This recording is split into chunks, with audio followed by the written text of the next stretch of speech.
Hi, I'm Dr Anthea Rhodes, paediatrician here at the Royal Children's Hospital in Melbourne and your host today of the Kids Health Info podcast. Well, spring is here and that means it's thunderstorm asthma season.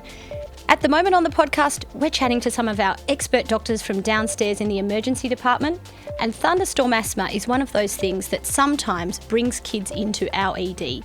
So to tell us a bit more about what it is, what to look out for, and what to do if it's happening to your child, today I'm joined by one of our emergency physicians, Dr Tristan Harding. Hi Tristan. Hi Anthea, thanks for having me. From the Royal Children's Hospital Melbourne, this is the Kids Health Info podcast.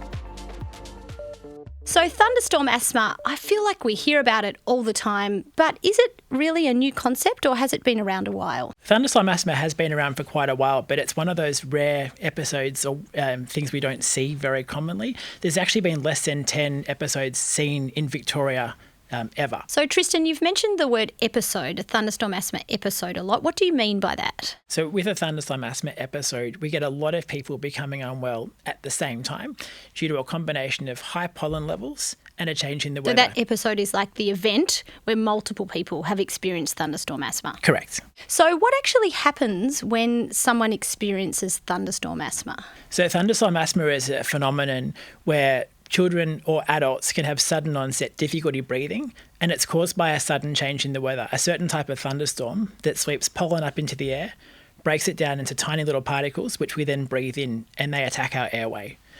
It can happen to children who are susceptible to asthma and to those who have hay fever, but it can actually occur to anyone at any time. Okay, so if children or adults have a history of hay fever or asthma, they're more likely to experience this, but anyone can get it. Correct, yeah. So something parents sometimes ask me, Tristan, is, well, what's the difference between thunderstorm asthma and regular asthma? It's a great question, and asthma can be triggered by lots of things. Most commonly we see it triggered by viral infections, but it can be triggered by smoke or pollen or sometimes even by pet or animal hair. What we do find though with thunderstorm asthma is that we get lots of people having the same symptoms on the same day, usually triggered by high pollen levels and often gusty winds because that pollen then gets breathed into your airways and causes asthma symptoms or an asthma attack. And so do we treat it the same way as regular asthma or is it different? So we do treat it the same way. We still use our blue puffer with our spacer and mask if we need it. We also find though with thunderstorm asthma, we can use antihistamines to help treat the allergic response.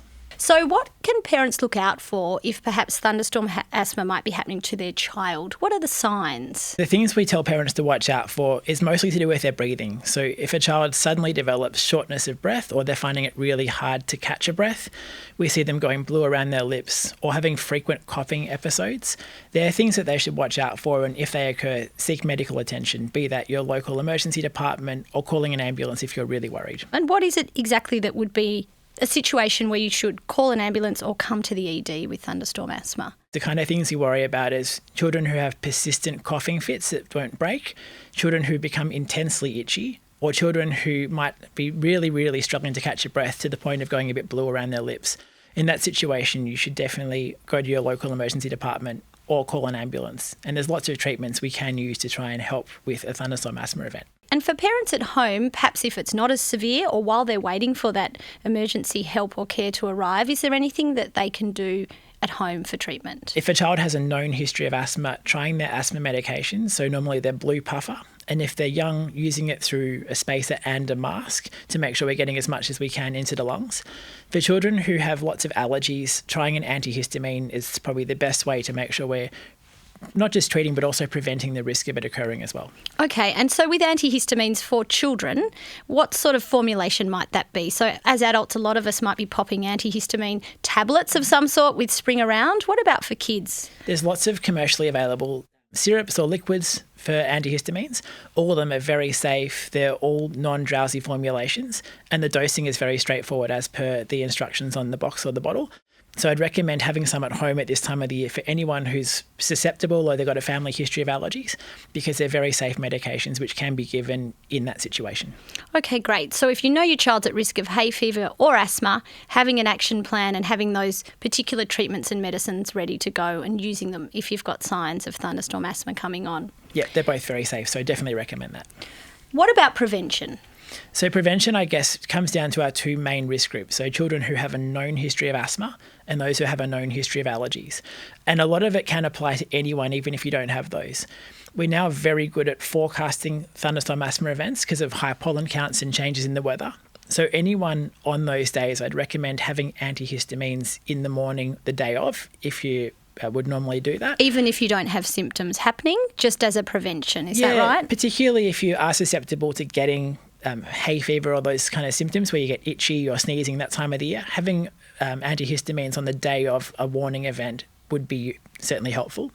But also carrying any medications with you. So if you have a history of asthma, making sure you carry your blue puffer with you and your spacer and mask if you use those to get the medication in, but also carrying antihistamines on as well. And so for young children, that also might involve obviously a parent having those things handy or having them at kindergarten, childcare or school in a kit and an action plan ready to go. Yeah, exactly. So you mentioned high pollen days. How can parents get warning or notices about those high pollen days, and what can they do other than having the medicines ready? So a lot of these are now broadcast through early warning systems, through the media and through the Bureau of Meteorology.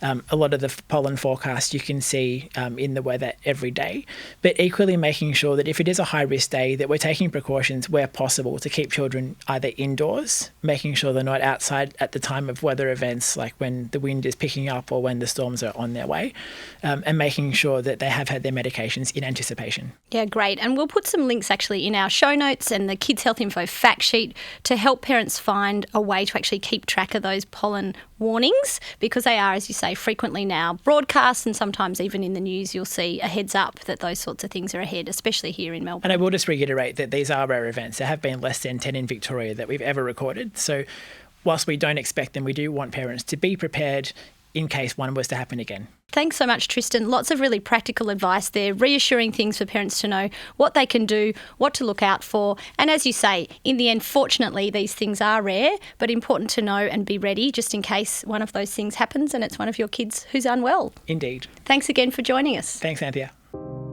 Information in this podcast is general in nature and is intended to support, not replace, discussions with your doctor or healthcare professional. If you have concerns about your child, please consult your local healthcare professional for individual advice. This podcast is recorded on the traditional lands of the Wurundjeri people of the Kulin Nation, and we pay respects to their elders. Kids Health Info is funded thanks to the support of the Royal Children's Hospital Good Friday Appeal.